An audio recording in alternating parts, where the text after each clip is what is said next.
way this works is you have your connection on the commutator. That connection would then go to the battery.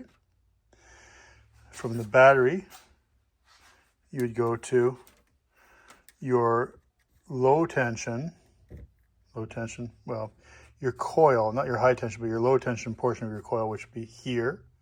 I'm just going to take it off just in case I shock myself. Here and here are your low tension leads on your buzz coil.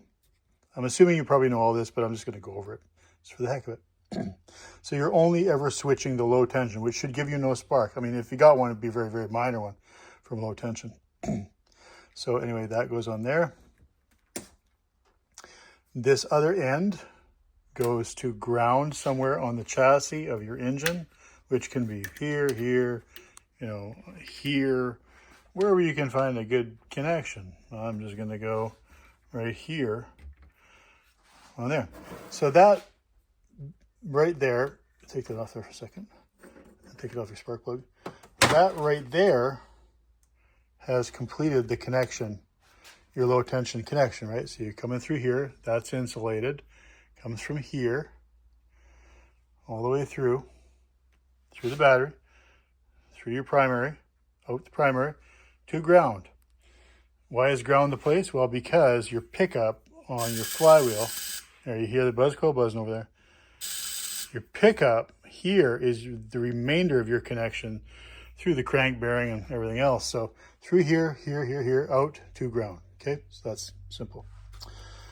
The way you get it to your spark plug is you then, and just pulled the spark plug out just for your benefit, is you connect that to your high voltage lead out, and that obviously has to be grounded, right?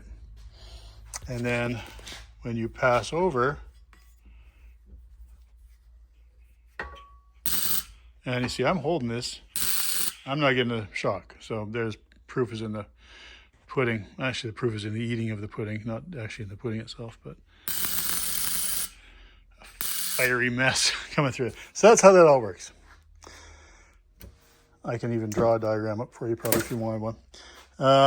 What could be done is I have print off boxes for low tension coil connections that house my battery and my low tension coil down there.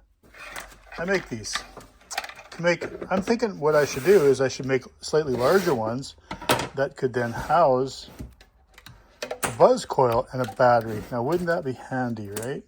So I would have to just measure that up, make some connections. I actually might make some spring connections that loads in somehow. I'll have to think about that, or just this way. Yeah, I'd probably do it that way. I have a battery in that box too. Then you'd end up with 3 leads. You have a high tension lead. You'd have your 2 low tension leads and your high tension leads. So one would be marked, high to HCL or whatever, or spark plug or something like that. But I mean, that's not hard to make. I just have to measure that up, figure out the best setup for that. But anyway, hope that helps you. I'm going to enjoy a delicious rum beverage. I just got home. It's a long day. You've probably seen, I'm just getting ready for Austin over here.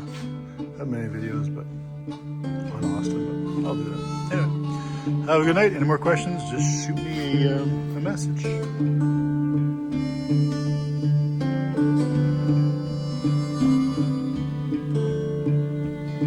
I'm a rolling stone, bound to roll.